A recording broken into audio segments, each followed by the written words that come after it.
Now, Auckland police say they have grave fears for the safety of the missing British tourist Grace Millane. Officers have spoken to the man who was last seen with Grace before her disappearance on Saturday. Her father, meanwhile, has issued an emotional appeal for anyone with information to come forward to the authorities. As a family, we've been extremely concerned for her welfare. Grace is a lovely, outgoing, fun-loving, family-orientated daughter. Grace has never been out of contact for this amount of time. She's usually in daily contact with either her mother, myself, her two brothers, members of the family on social media. Well, Lloyd Figgins is a travel safety expert. Lloyd, when police say, which Auckland police have, they have grave concerns, those are words that the parents never want to hear. No, absolutely. And you know, this bears all the hallmarks of something having gone pretty catastrophically wrong. And our thoughts and prayers obviously go out to Grace's family. This must be a terrible time for them. But, you know, we really must put this into context. These sorts of events, when people are backpacking and travelling around the world, are exceptionally rare. Most trips that people undertake are without problem at all, and that they're remembered for all the right reasons. So when these things do happen, it just adds to the tragedy. Because one would have thought that New Zealand is about a safer place that you could travel to.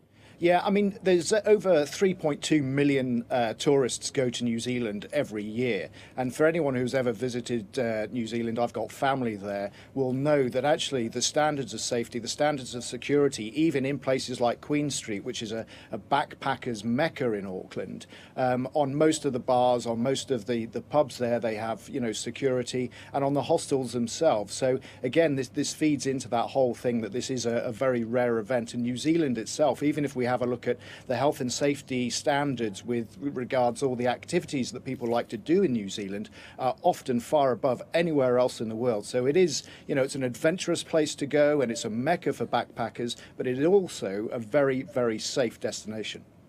I mean, these things are very rare events, as you say, but nonetheless, when you're going off travelling, particularly going off travelling by yourself, you do need to think ahead, don't you? What sort of plans do you need to make, emergency plans? What sort of communications back home plans should one make before setting off?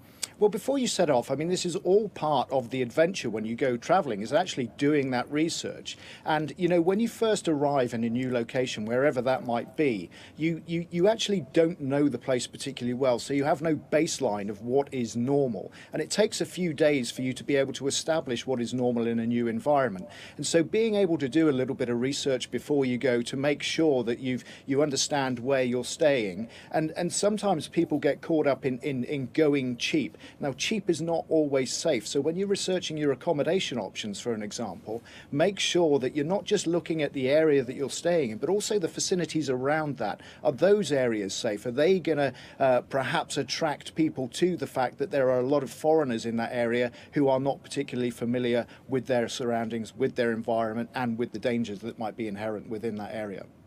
Now, for families back home, if they haven't heard from a relative who's travelling for a couple of days, how do they know when they need to raise the alarm bell, and who do they contact?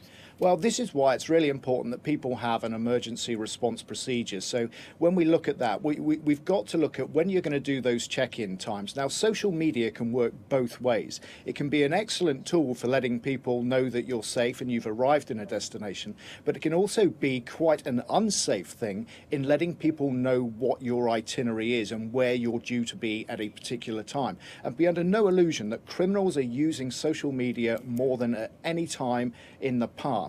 And so it's really important that people are social media aware, social media savvy.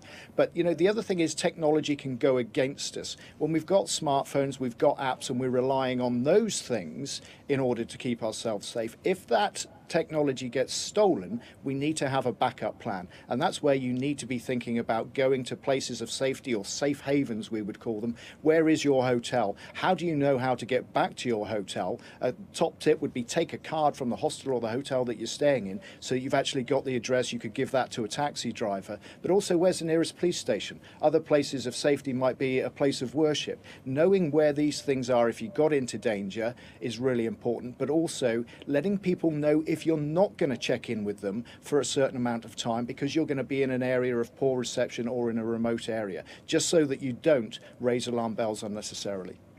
And for people who are travelling alone, particularly young women travelling alone, are there countries that you would say just don't go there?